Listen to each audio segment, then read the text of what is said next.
Canada has suspended visa services for Canadian citizens over what it says are security threats against diplomats in Canada, escalating a spat between both countries after Ottawa accused New Delhi of potentially being behind the assassination of a Sikh separatist activist on its soil.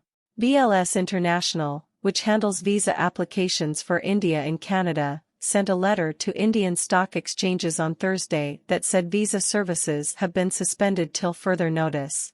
Due to operation reasons, with immediate effect i.e. September 21, 2023, Indian visa services in Canada have been suspended till further notice, the letter, sent to the Bombay Stock Exchange, the National Stock Exchange of India and the Metropolitan Stock Exchange, read.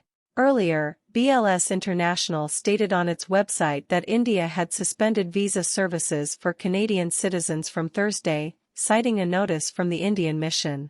The notice was briefly removed on Thursday before reappearing again, without explanation. India's Ministry of External Affairs said security threats faced by the Indian High Commission and consulates in Canada led to the temporary measure of halting visa issuance across all categories. The issue is of incitement of violence, the inaction by the Canadian authorities, the creation of an environment that disrupts the functioning of our High Commission and consulates. That's what's making us stop temporarily the issuance of visas or providing visa services, the ministry's spokesman, Arindam Bagchi, said. We have always believed that it is the host government's responsibility to provide security, he told reporters in New Delhi on Thursday.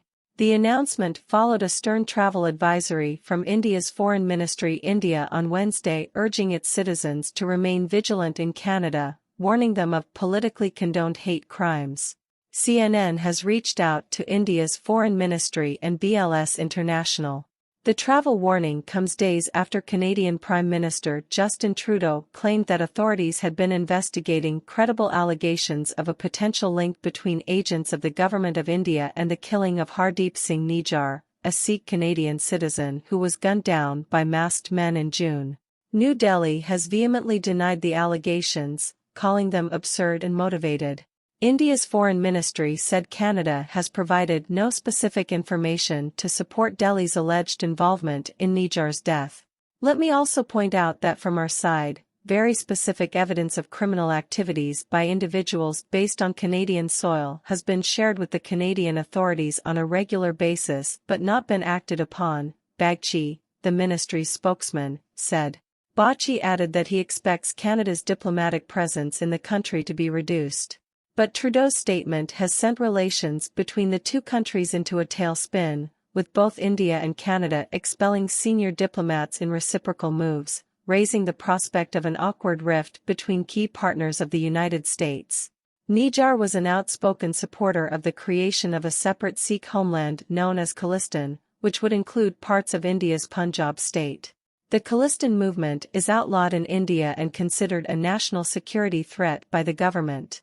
A number of groups associated with the movement are listed as terrorist organizations under India's Unlawful Activities Prevention Act, UAPA. Nijjar's name appears on the Home Ministry's list of UAPA terrorists, and in 2020, the Indian National Investigation Agency accused him of trying to radicalize the Sikh community across the world in favor of the creation of Khalistan, adding that he had been trying to incite Sikhs to vote for secession, agitate against the government of India and carry out violent activities. According to local police, he was gunned down in his truck in June by two masked killers outside a Sikh temple in Surrey, British Columbia. His death both shocked and outraged the Sikh community in Canada, one of the largest outside India and home to more than 770,000 members of the religious minority. Canadian police have not arrested anyone in connection with Nijjar's murder. But in an August update, police released a statement saying they were investigating 3 suspects and issued a description of a possible getaway vehicle, asking for the public's help.